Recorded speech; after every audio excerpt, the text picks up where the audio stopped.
2장 4절 11 하나님을 4 앞의 내용을 간략히 복습하겠습니다. 우리가 지금 강독하는 판넨베르크의 사도신경 해설 1장은 나는 믿는다인데 여기서 신앙과 신뢰를 구분했어요. 신앙은 무조건적인 의존성이지만 신뢰는 신뢰할 만한 어떤 근거를 확보한 가운데서 의존하는 태도입니다. 기독교 신앙은 이 두 가지를 같이 가지고 있는 거죠. 이런 신앙론을 바탕에 놓고 2장에서는 하나님을 믿는다는 것이 무슨 뜻인지를 말하고 있어요. 우리는 일반적으로 하나님이 무소부재하고 전지전능하다는 사실 안으로 깊이 들어가지 못합니다. 하나님을 믿고 그분과 관계를 맺는다고 하는 그 사태를 잘 모르는 거지요. 이 문제는 1장에 있는 믿음과 연관이 된다고 보는데 중요한 것은 하나님이라고 하는 거예요. 우리가 예수 그리스도를 믿지만 그러나 예수 그리스도만을 단독적으로 믿는 것이 아니라 그를 보내신 분이 하나님이시라는 것을 전제하고 그가 하나님을 아버지라고 불렀다고 하는 사실, 그러한 근거에서 우리가 예수를 믿는다고 하는 거예요. 즉 구원받아 천당 간다고 하는 이 교리문답 혹은 믿음의 간략한 도표라고 할 수 있는 이런 것들이 그리스도 이론론적인 차원이 아니라는 거죠.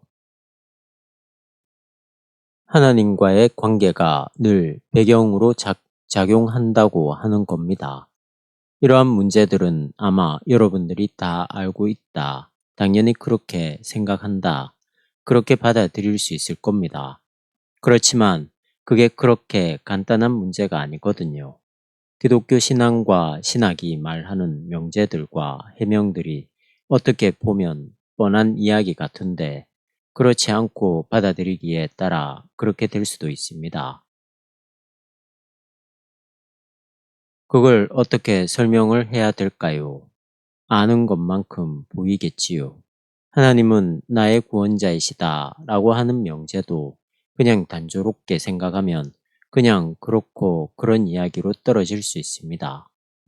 그러나 그 명제를 중심으로 한 신앙적인, 그러니까 하나님은 나의 구원자라는 그 명제에도 깊은 세계가 있는 거죠.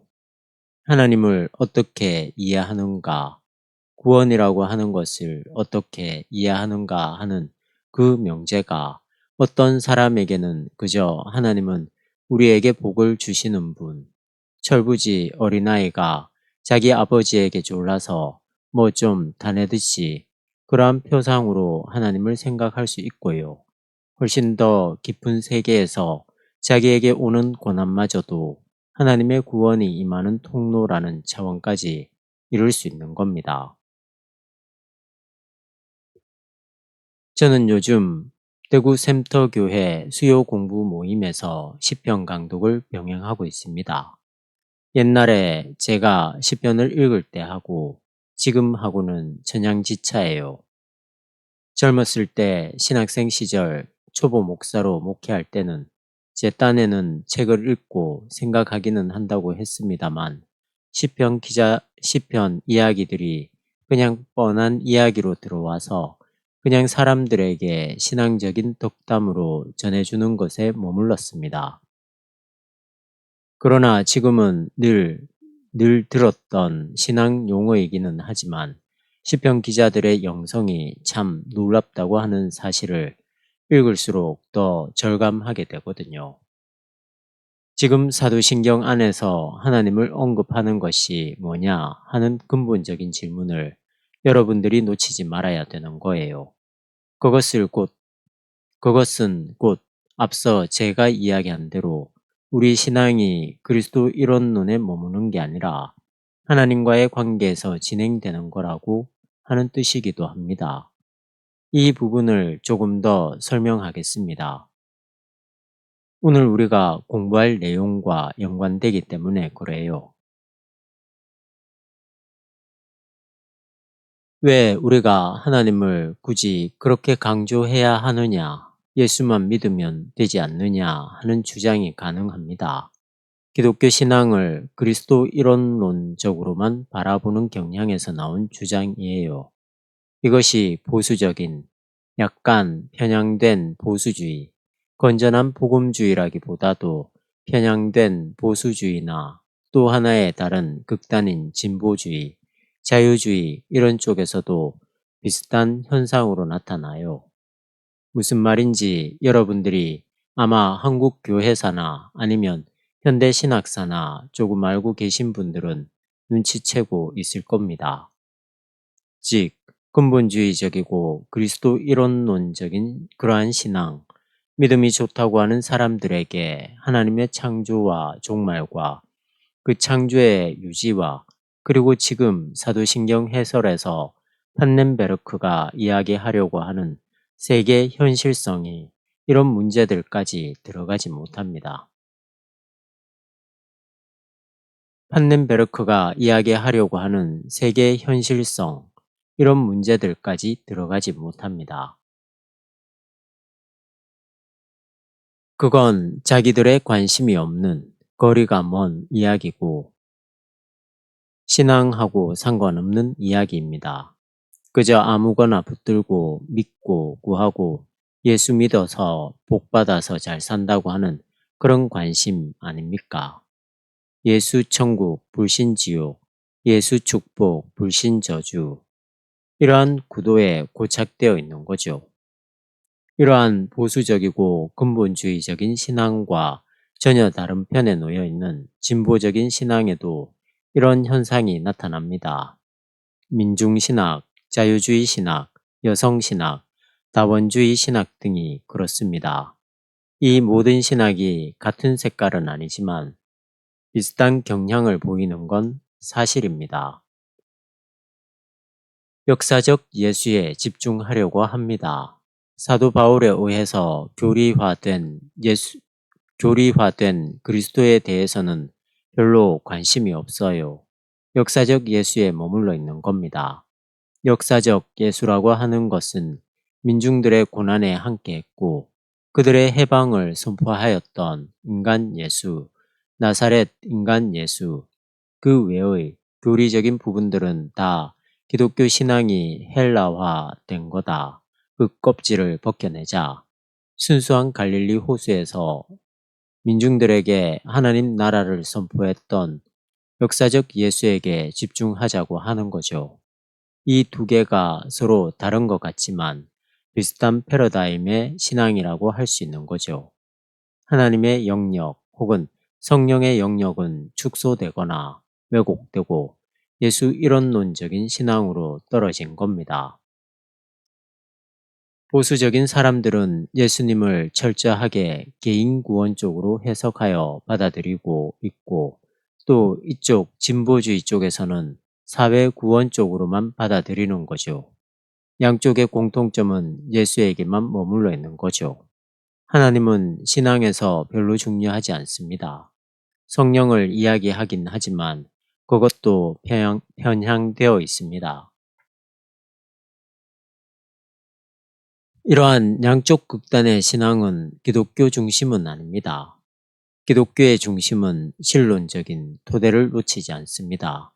창조주 하나님, 구원자 예수, 생명의 영이신 성령, 이러한 삼위일체론적인 관점에서 기독교 신앙의 중심을 찾아왔습니다. 우리가 공부하고 있는 이 텍스트의 흐름에 따라서 본다면 이러한 이야기죠. 기독교 이론론적인 신앙으로부터 삼위일체론적인 신앙으로 고양되고 확장된다고 하는 것은 하나님이 창조하신 이 세상의 현실성을 붙든다고 하는 겁니다. 말이 조금 진부한 표현인 것 같아서 직접 와닿는 이야기를 해야 되겠는데 그게 확실하게 잡히지 않는군요. 이렇게 말하면 되겠습니다. 하나님이 보수주의 쪽에서는 초월적으로 관념화된 데 떨어져 버렸고 진보적인 쪽에서는 사회개혁 프로그램의 동력 정도로 떨어지고 있는데 기독교 역사의 중심은 세계 현실성과의 관계에서 하나님의 현실성을 확보하려고 했다는 겁니다. 그러한 것들이 뭐가 중요하냐 하고 질문할 수 있어요. 중요합니다. 왜냐하면 이 세상은 하나님이 창조하신 세상이기 때문에 그렇습니다. 이 세상 안에 우리가 살고 있습니다. 하나님의 현실성을 결정하는 문제는 대체적으로 현실성에 대한 경험이 계속적으로 이루어내는 관계성에 해당된다. 이를 위해서는 단순히 인간학적 논증의 한계를 벗어나야만 한다. 신적 현실성을 언급한다는 것은 세상과 인간을 능가하는 능력을 주장한다고 하는 뜻이다. 첫 번째 문장을 보세요. 중요합니다. 왜 하나님이라고 하지 않고 하나님의 현실성이라고 했느냐 하는 의문을 가질 수 있는데요. 우리는 그냥 하나님이라고 합니다. 그냥 하나님이라고 하는 것과 하나님의 현실성이라고 하는 것은 차이가 있죠. 하나님의 현실성은 하나님이 하나님 되게 하는, 하나님이 진리라고 하는 사실이 해명될 수 있는 어떤 근거, 어떤 토대를 강조하는 표현입니다. 하나님을 믿으라고 할 때 막연하죠. 하나님이 누구인지 먼저 알아야겠지요. 하나님의 현실성으로서 하나님이 누구인지를 설명할 수 있습니다. 여기서 현실성 개념을 먼저 파악해야 합니다. 이게 관념적인 표현이기도 한데 영어의 리얼리티하고 흡사하기는 하지만 꼭 그 단어는 아니라고 말씀드렸습니다. 우리가 그렇게까지 세밀하게 구분하지 않는다면 그냥 리얼리티로 생각하시면 됩니다. 정말 참된 것, 변증법적으로 진리를 드러내는 것, 그런 것을 현실성이라고 합니다. 하나님은 바로 그러한 현실성으로 드러난다고 하는 겁니다. 정말 참된 것이 이 현실, 정말 참된 것인 이 현실성은 하나님에게만 붙이는 것은 아니에요. 세상의 현실성도 있는 거예요. 현실성이 바로 세계의 최종적인 게 아니겠어요?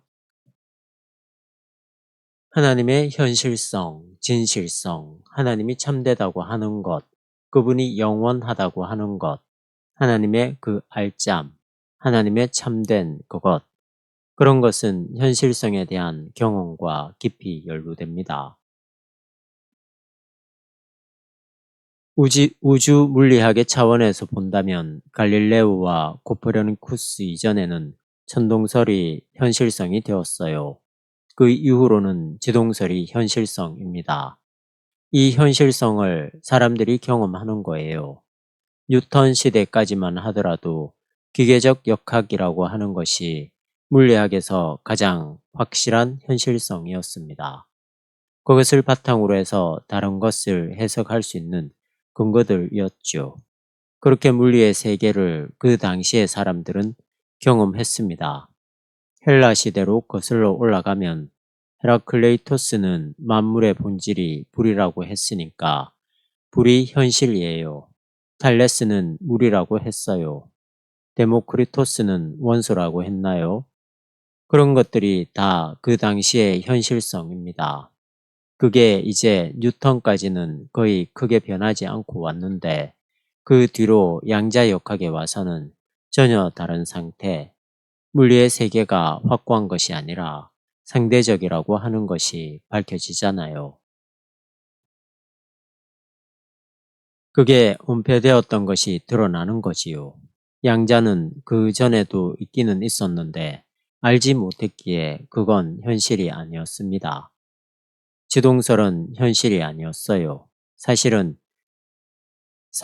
사실이었는데 그 당시 사람들에게는 현실로 다가오지 않았습니다.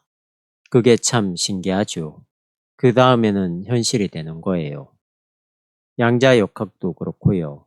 그러니까 이 현실성 경험이라고 하는 것은 딱 하나로 고정된 것이 아니라 늘 변화하는 것입니다. 시인들에게는 이 세상이 그 방식으로 현실로 다가오게 될 거예요. 우리들이 포착하지 못하는 것들을 그들은 경험하는 거죠. 음악가들은 음악가대로 그런 방식으로 사는 거죠. 그런 현실성에 대한 경험, 이런 관계를 통해서 하나님의 진리가 드러난다고 하는 겁니다. 그러니까 바로 이런 이야기죠. 천동설일 때는 그 방식으로 하나님의 현실성이 확인되는 것이고, 지동설 시대에는 이 방식으로 하나님의 현실성이 경험되는 것입니다. 고대 사회에서는 이 세상이 하늘, 땅, 지하 이렇게 3층의 구조로 되어 있다고 생각했습니다. 그게 현실성이에요. 그 방식으로 그들은 하나님의 현실성을 경험하게 되는 겁니다.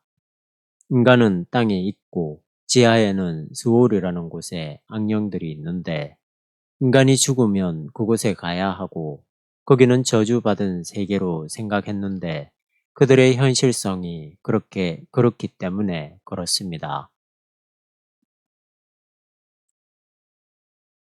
신약 성서 시대에도 주술적인 것이 만연하고 있지 않습니까? 지금 우리가 볼 때 주술이라고 해서 현실에 대한 잘못된 것이라고 말하지만, 그 당시에는 그것이 현실이었어요. 그 당시에 눈으로 봐야 됩니다. 예수님이 기적을 많이 행하고 바람도 멈추게 하고 파도도 멈추고 심지어는 죽은 사람을 살리는 것 같이, 복음서와 신약 성서가 그렇게 예수님을 말하는 것은 그 당시 사람들의 세계 현실성에 건강한 것입니다. 그 당시로서는 그것이 진리를 표현하는 최선의 방식이었어요. 그러나 지금은 주술적으로 생각하지 않잖아요. 여전히 그렇게 생각하는 사람들이 있기는 합니다. 귀신론을 이야기하는 데서는 영안이 밝으면 상대방의 귀신이 턱에 붙었다, 등에 붙었다, 그런 것들도 다 아는 것처럼 이야기하잖아요. 간혹 어떤 이들이 설교를 하면서 난치병, 불치병이 기도받고 치료되었다는 예를 듭니다. 성경에도 그와 비슷한 방식으로 병이 나은 이야기가 나오기는 하지만, 그런 방식으로 기독교 신앙을 전하면 현실성에서 벗어나는 겁니다. 성서에 있는 것들은 오늘의 우리 현실과 다르기 때문에 가치가 없다고 제가 말씀드리는 것이 아닙니다. 하나님이 지으신 세계와 하나님이 달라진다고 하는 뜻은 하나님이 우리와 만나는 방식이 달라진다고 하는 거죠. 하나님이 지으신 세계와 하나님이 달라진다고 하는 뜻은 하나님이 우리와 만나는 방식이 달라진다고 하는 거죠. 고대인들은 마치 갓 태어난 어린아이들과 같아요. 이 세상을 잘 몰랐으니까요. 깜깜했지요. 여기 공기가 있다고 하는 사실도 몰랐고요. 그런 등등 미숙하기 때문에, 그래서 우리보다 신앙이 약하다든지 하나님에 대한 직관력이 떨어진다는 뜻은 전혀 아닙니다. 다만 많이 미숙한 세계 현실성에 대한 경험, 그 안에 머물러 있었기 때문에 하나님은 그러한 방식으로 그들과 만나게 되는 것이거든요. 그런데 지금 기독교인들은 청년쯤 되었다고 할 수 있나요? 더 이상 우리는 산타클로스가 와서 선물을 주고 가신다고 하는 그러한 정도에서는 벗어났습니다. 우리의 인식이나 이런 것들이 부족하기는 합니다만, 그렇다고 하더라도 산타클로스 할아버지를 기다리던 유치원 아이들과는 다른 어른이 된 겁니다. 이런 때는 그러한 방식으로가 아니라 다른 방식으로 하나님을 경험하는 겁니다. 기독교 신앙에서 우리의 감성이 중요하기는 한데 거기에만 함몰되는 건 잘못입니다. 심리적인 작용들, 예컨대 무조건 믿어라 하는 것이든지 무조건 충성하라고 하든지, 예수 믿었더니 마음이 평안해진다든지 다 인간적 논증이잖아요. 이러한 방식에서 벗어나야 한다는 것입니다. 세계의 현실성 쪽으로 우리의 신앙이 확장되어야 되는 거죠. 그러니까 인간의 마음을 잘 읽어보면 하나님을 만난다는 게 아니라는 것입니다. 신적 현실성은 인간과 세계, 우리 앞에 있는 세계, 이것을 넘어서는 능력이라고 하는 거죠. 그런 점에서 초월적이라고 하는 것입니다. 이 말은 이미 구약 성서가 우리들에게 이야기하고 있는 겁니다. 하나님은 창조자라고 하잖아요. 하나님은 자기가 만든 피조물 안에 거하면서 동시에 초월해 계시는 분이시거든요. 이 세계 자체가 하나님의 존재 방식이니까 이 세계와 역사에 내재하시면서 동시에 그분은 그것을 뛰어넘어 계시는 분이시라고 하는 거죠.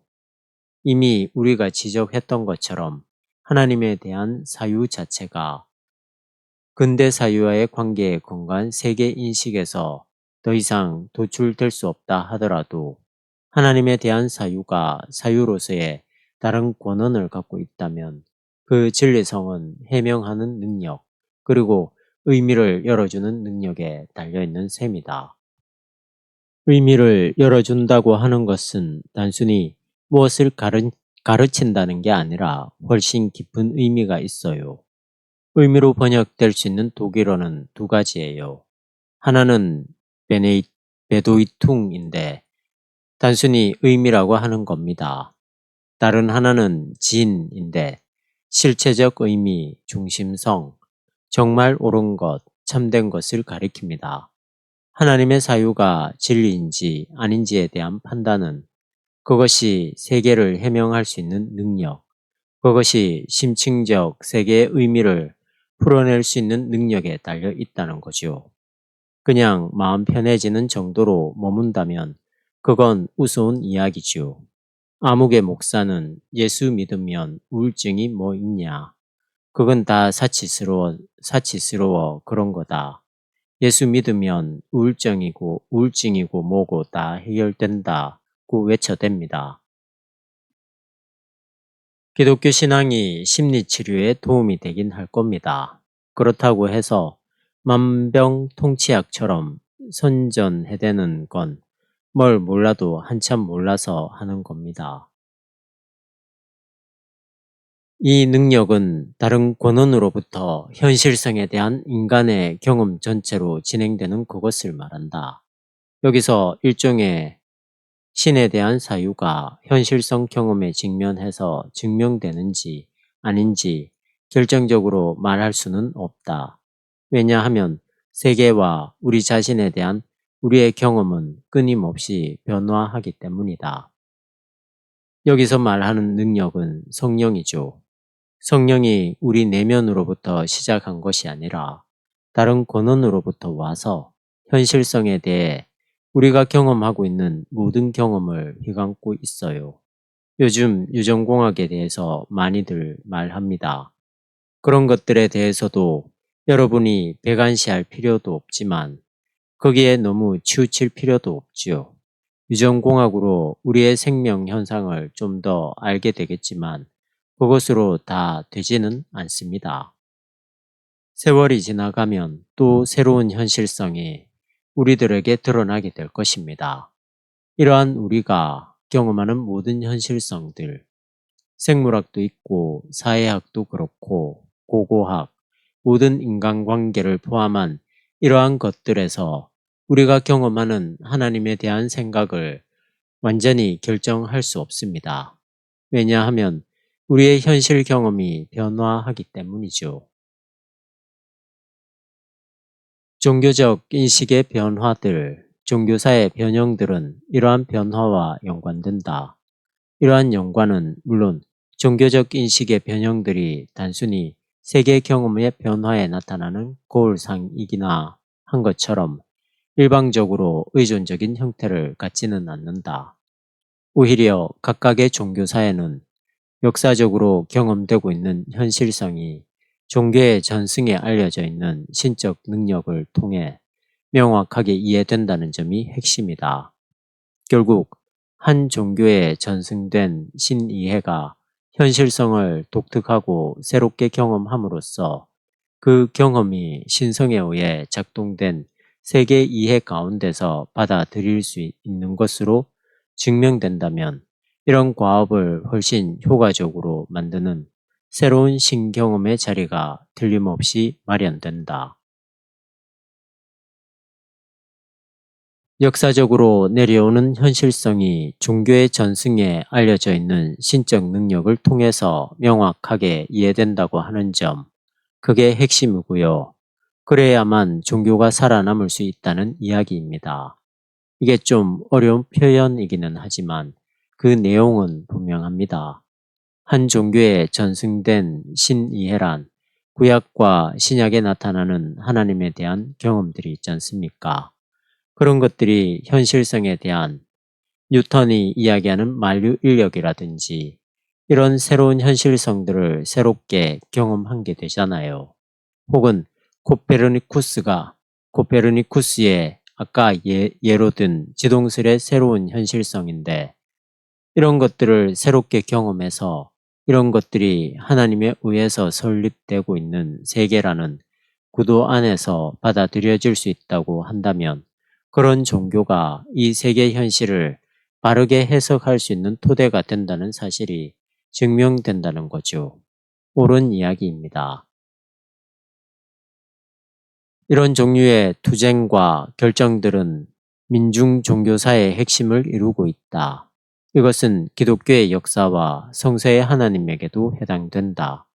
유대 민중들에게서 획득되고 유지된 신에 대한 이해는 후기 고대 세계에서 예수 사신, 복음 선포와 역사를 통해서 변형됨으로써 모든 경쟁적 신들보다도 탁월한 이해로 증명되었다. 예수님의 하나님 나라 선포, 그리고 예수님을 하나님의 아들이자 곧 하나님으로 경험하고 그렇게 믿었던 초기 기독교에 의해서 바로 이 하나님이 다른 신들에 비해 훨씬 탁월한, 훨씬 능력이 있는 분으로 받아들여지고 증명되었다고 하는 겁니다. 그래서 기독교가 살아나는 거죠. 그런 것이 없었다면 기독교는 유대교의 아류로 떨어지거나 지난 인류 역사에서 많이 등장했다가 사라졌던 여러 종교 운동의 하나에 불과했을지 모릅니다. 그런데 기독교는 아주 고유하고 독특하게 유대교로부터 내려온 그 하나님 전승을 새로운 현실 안에서 해석해낸 것입니다.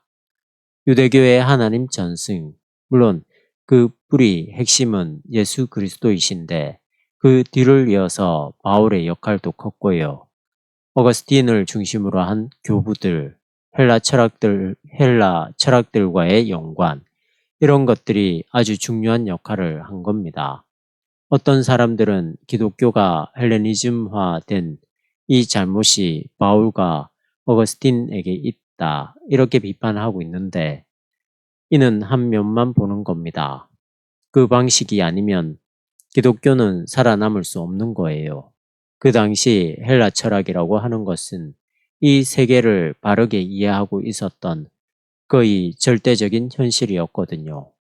그런 것과의 관계 속에서 유대교의 하나님을 새롭게 이해하지 않는다면 기독교가 살아남을 수 없는 거죠.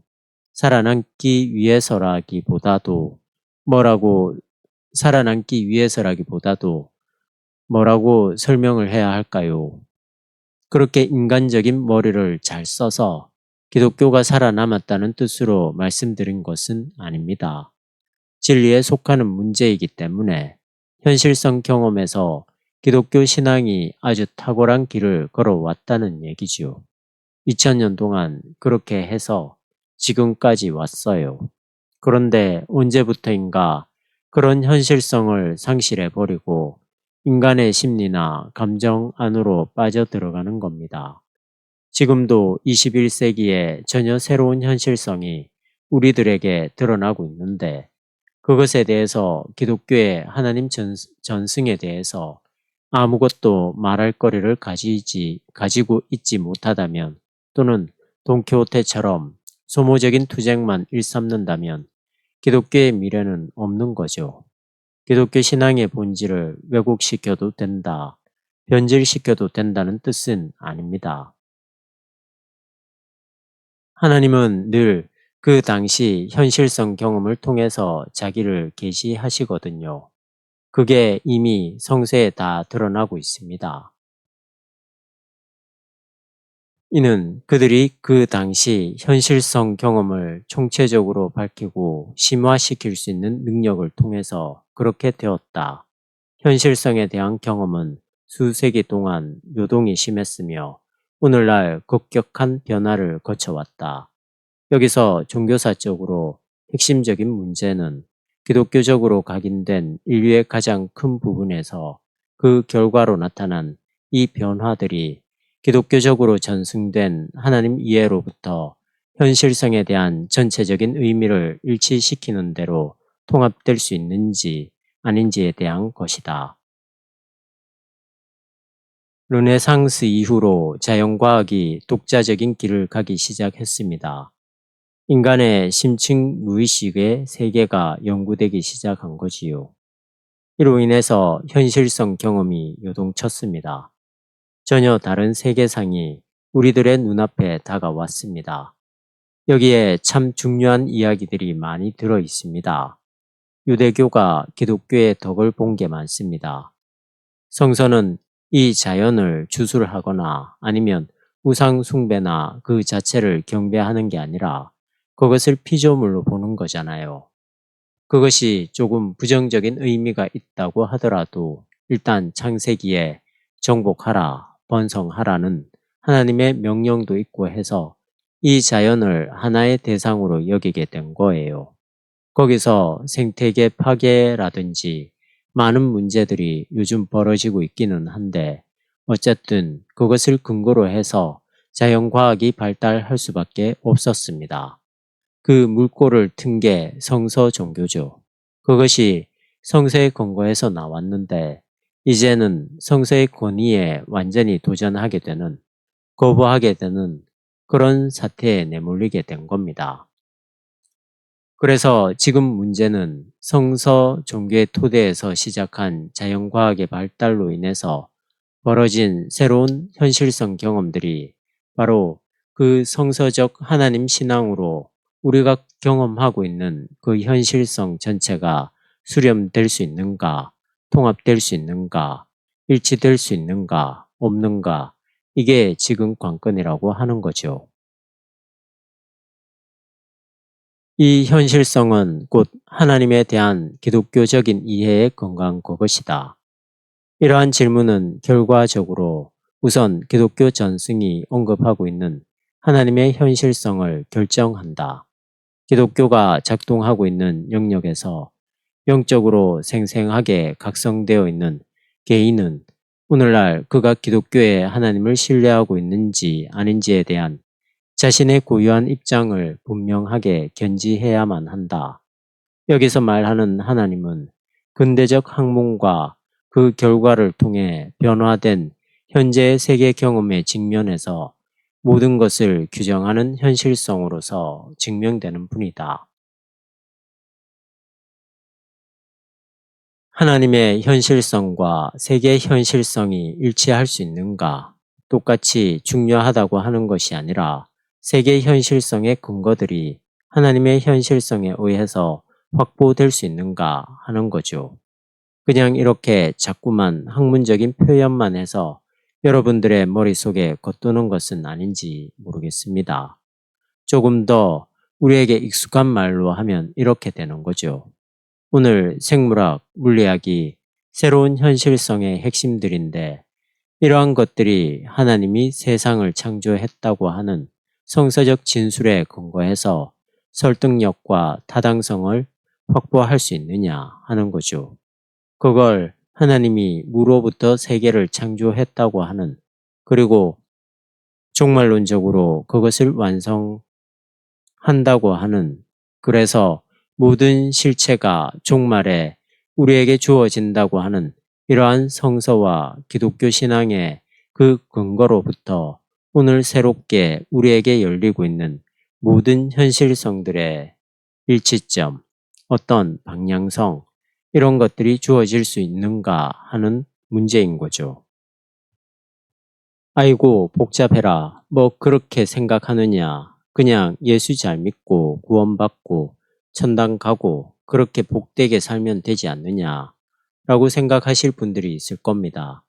그러나 기독교의 미래를 생각해야 될 뿐만 아니라 하나님과 세계, 하나님이 만드신 세계를 우리 신앙의 근거로 놓아야 한다고 하는 가장 중요한 기독교 신앙의 핵심에서 볼 때 이 문제를 그냥 놓칠 수는 없는 거예요.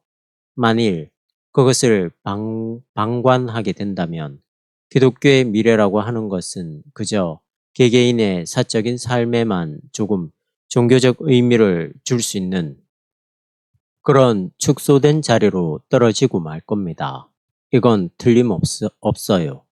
샤머니즘이 바로 그러한 길을 걸어왔잖아요. 고대인들의 샤머니즘에 대한 연구들도 많이 되어 있고 재미있기도 한데 고대 동양 이쪽에서는 그 샤머니즘이 세계의 현실성을 해석하는 종교적 핵심이었잖아요. 모든 것들이 그 샤머니즘에 근거해서 당시의 사회가 작동되지 않았습니까? 그게 지금은 어떻게 됐어요? 그저 개인의 운명을 좋게 하고자 하는 그런데 그저 개인의 운명을 좋게 하고자 하는 그런데 관심이 있는 사람들에게만 종교적 대응을 할 수 있는 것으로 추락하고 만 것 아니겠어요? 기독교도 이런 새로운 현실성 경험을 하나님 이해 안에서 해명할 수 있는 준비를 하지 않는다면 그렇게 될 가능성이 많습니다. 의사, 약사, 변호사, 고고학자, 음악가 등 각각 새로운 현실 속에서 살아가고 있는 이러한 사람들은 자기가 하고 있는 행위에 대해서 기독교적인 신앙으로 그것을 감내하고 있는지 아닌지 진지하게 생각해야 한다는 것이죠. 그런데 많은 경우에 그게 잘 안 될걸요. 신앙은 신앙, 직업은 직업, 따로따로 놀고 있지 않습니까? 신앙이라고 하는 것은 오늘 우리들의 삶의 중심하고는 별로 상관없이 그저 내가 종교적으로 위안을 받고 우리 자식들 잘 되고 이런 정도로 우리 개인의 삶에서도 축소되어 있는 거죠. 자기 전체 실존이 거기에 담기지 않은 겁니다. 이건 잘못이지요. 분명하고 진지하게 입장을 표명해내야 하는 겁니다. 마지막 문단입니다. 인간 존재와 종교의 관계에 대한 논의는 그것 자체로는 겨우 부분적인 전망만 보여줄 뿐이다. 이런 부분적인 전망으로는 하나님에 대한 기독교적 진술의 신뢰성이 적극적으로 용납될 수 없다. 만약 그 신뢰성이 부정적인 결과로 나타나게 된다면 인간 존재와 종교의 관계에 대한 논의는 더 이상 진행시킬 수 없으며 사전에 차단당할 수밖에 없다. 앞에서 이야기한 것과 연관해서 생각하면 됩니다. 세계 현실성 경험이 아니라 인간 존재인 나의 심리에만 떨어지면 부분적인 것이라는 겁니다. 처세술, 도덕성 강조, 그런 정도로 머물러 있게 된다면 이 세계에서 기독교가 신뢰성을 얻을 수 없다고 하는 거죠.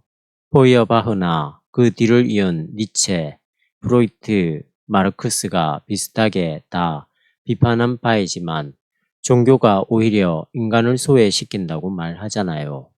당시에는 종교가 신뢰를 근본적으로 상실했습니다. 그들이 말하는 종교는 기독교입니다. 종교가 어떻게 인간을 소외시키는지 그 이해는 많았습니다. 가장 예민한 문제를 예로 들자면 지금 교회에서 11조 헌금을 하나의 절대적인 법으로 가르치잖아요. 그래서 11조 헌금을 하면 창고가 넘치도록 복을 주고 하지 않으면 하나님 앞에서 도둑질 한다고 말하고 더 나아가서 11조 헌금을 떼어 먹으면 하나님이 물질적인 피해를 준다고까지 말합니다. 그걸 노골적으로 말하는 사람도 있고 조금 애둘러서 말하는 사람도 있지만 강도의 차이가 있을 뿐이지 전체적인 면에서 보면 11조에 대한 강박이 기독교 신앙에 굉장히 중요한 자리를 차지하고 있습니다. 이것이 인간을 소외시키는 것이죠. 11조 헌금을 하는 사람들은 종교적인 만족감을 얻을지 모르지만 하지 못하는 사람들은 거기서 얼마나 큰 소외감을 느끼겠습니까? 소외라고 하는 것은 따돌림 당한다는 그런 차원만이 아니라 자기 정체성이 분열된다는 거예요. 교회가 요구하는 것을 하지 못할 때 얼마나 자기 크리스천 아이덴티티가 분열되겠습니까? 이건 두말할 것 없죠. 동성애자들이 소외감을 느낄 때 정체성의 혼란을 느끼게 되는 거죠. 이런 예가 어디 한두 가지겠습니까? 마르크스가 종교는 민중의 아편이라고 하는 것을 참고해서 본다면 역사의 현실들을 기독교가 보지 못하고 있다는 사실, 그것도 또한 소외죠. 현실 감각이 없는 거죠. 오늘 우리들에게서 그런 것들이 많이 나타나고 있는 것 같습니다. 2장 하나님을 이 다 끝났습니다. 관념적인 표현들이 많이 있었고요. 저도 그런 방식으로 해명을 한 것 같죠. 여러분들이 이해하기에 조금 어려운 부분들이 있기는 했겠지만 전체적으로 이것이 무엇을 말하는 건지는 잘 알 수 있었을 겁니다. 하나님 현실성과 세계 현실성, 이 두 단어만 기억하십시오. 하나님은 세계 현실성을 통해서 그 경험을 통해서 우리에게 말을 건다고 하는 것입니다. 오늘 우리들의 세계 현실성은 심하게 바뀌었잖아요. 앞으로 더 급격하게 바뀌게 될 겁니다. 그러한 문제들을 성서가 말한 또 그 안에 전승된 하나님 안에서 해석해내고 그것의 타당성들, 그 근거들을 확보해내는 작업, 이런 것들이 오늘 21세기 신학자들에게 주어진 과업이고 더 나아가서 신학자들에게만 아니라 이 세상을 하나님이 창조했다고 하는 사실을 믿고 있는 일반 신자들도 자기의 운명, 현재성과 죽음 이후까지 이루는 모든 운명을 하나님과의 관계에서 찾아내고 그 안에서 참된 생명을 찾아가려고 한다면 당연히 세계 현실성 문제를 우리가 놓치면 안 된다고 생각합니다. 이 좋은 늦가을을 행복하게 보내십시오.